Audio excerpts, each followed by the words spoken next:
Hello my dear audience. मैं S K Agarwal all in one spectacular class से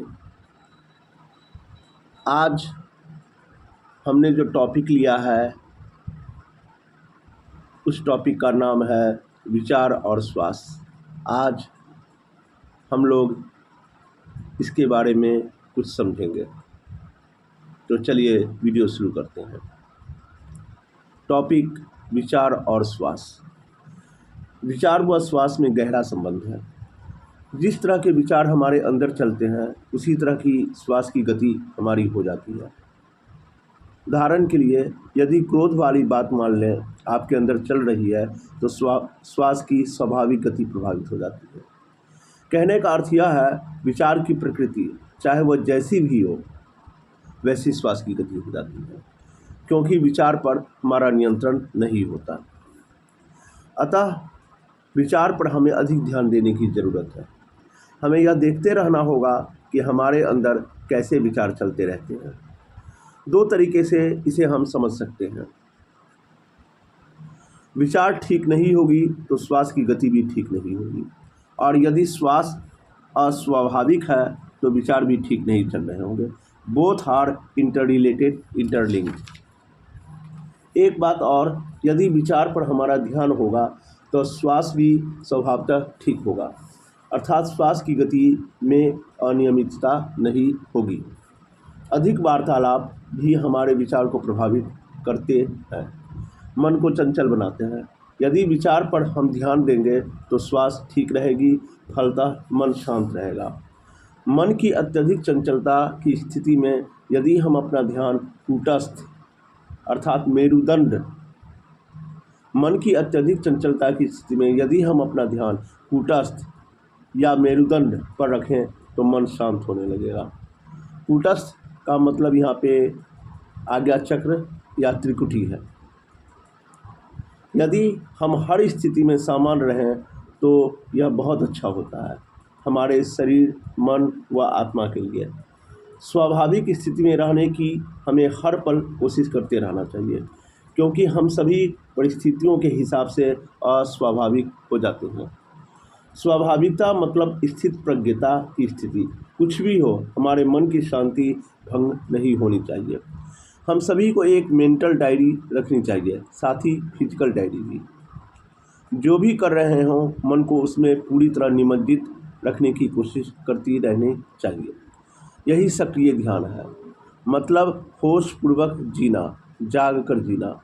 हम सभी का बचपन से तथा पूर्वजन्म के संस्कार से यह स्वभाव सा हो गया है कि मन हमारा उस चीज़ में पूरी तरह नहीं होता जो भी हम कर रहे होते हैं।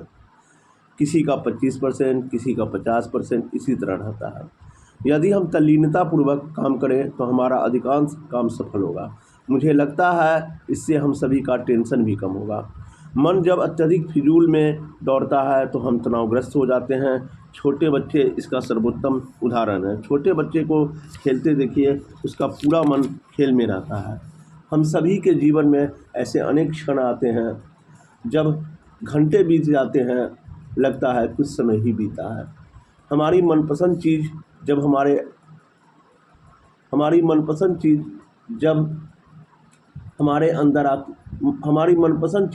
जब हमारे सामने आती है तब उसमें हम पूरी तरह डूब जाते हैं। तब समय का पता नहीं चलता। यही चीज़ हमें पकड़ कर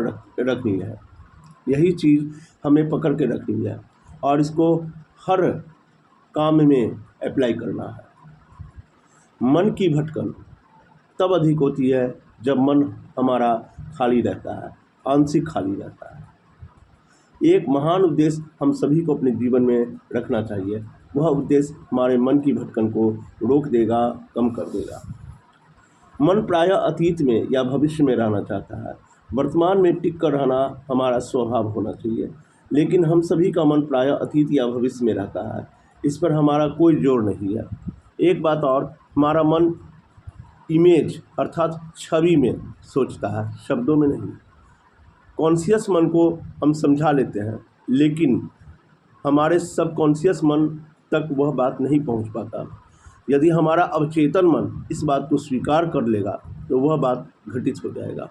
हम सभी को जीवन में कभी न कभी यह ज़रूर अनुभव हुआ होगा कि जिस बात को हमारा मन पता नहीं चलता कि अवचेतन मन ने इस बात को स्वीकार किया है, स्वीकार कर लेता है, तो वो घटित हो जाता है।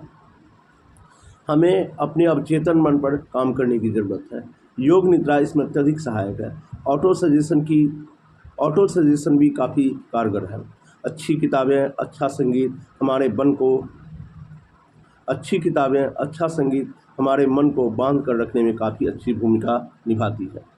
हमने तो यह भी अनुभव किया है कि यदि आप अत्यधिक गुस्से में हो, अत्यधिक परेशान हो, अत्यधिक दुखी हो या किसी भी मनोदशा की उच्चतम स्थिति में हो, खासकर दुख वाली मनोदशा, तो हमें अच्छी किताबें जो आपकी पसंद की हो पढ़ना चाहिए।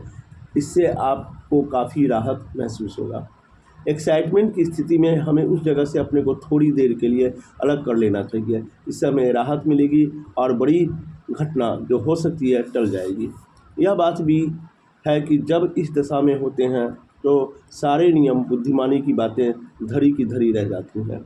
फिर भी हमारी अंतः चेतना में यह होश रहता है, जो हो रहा है, जो हम कर रहे हैं वह ठीक नहीं है। कोई भी जानबूझकर गुस्सा नहीं होता, जानबूझकर गलती नहीं करता। परिस्थितियाँ हमें विवश करती हैं। यदि हम जो भी कर रहे हैं यह मन में रख कर चलें कि हमें भगवान के लिए करना है, सब में भगवान है, तो हमारा सब काम आप ही ठीक होने लगेगा। ईश्वरीय चेतना में रहने की कोशिश हमें अनेक अनेक बातों से, घटनाओं से, परिस्थितियों से बचा लेगी। What we give to others, the same things others give to us. Action के अकॉर्डिंग रिएक्शन होता है। हमें यह भी लगता है कि दूसरे के प्रति हमारे मन में जो भी भाव होते हैं वह अदृश्य रूप से तरंग के रूप में उस तक पहुँचती है। इसलिए हमें मन में हर के प्रति उचित भाव रखने चाहिए। मन के आंतरिक भाव हमारे कामों में जाने अनजाने प्रकट होते रहते हैं। हमें अपने चारों तरफ हल्का वातावरण बनाकर रखना चाहिए। हल्के वातावरण में हम भी हल्के रहेंगे, लोग भी हल्के रहेंगे। सबसे बड़ी बात, हमारा मन प्रफुल्लित रहेगा। यदि हमारा मन उचित दशा में नहीं है तो हमें लोगों से वार्तालाप करने से अपने को दूर रखना चाहिए। यदि हम अपने अंतर में एकदम शीतल है तो बाहर की अशीतलता चाहे कुछ भी हो हमें विचलित नहीं कर पाएगी। गर्म वस्तु भी ठंडी वस्तु के संपर्क में आकर ठंडी हो जाती है। प्रेम शीतलता है, यह सबको शीतल करती है। ईश्वरीय प्रेम में रहिए, यह सबको इसे दीजिए। हम भी खुश रहेंगे, लोग भी खुश रहेंगे। Thank you. यह हमारा पहला वीडियो है। आशा करते हैं इसमें जो भी त्रुटियां हुई होंगी उसे आप क्षमा करेंगे और इसे आप पसंद करेंगे। Thank you.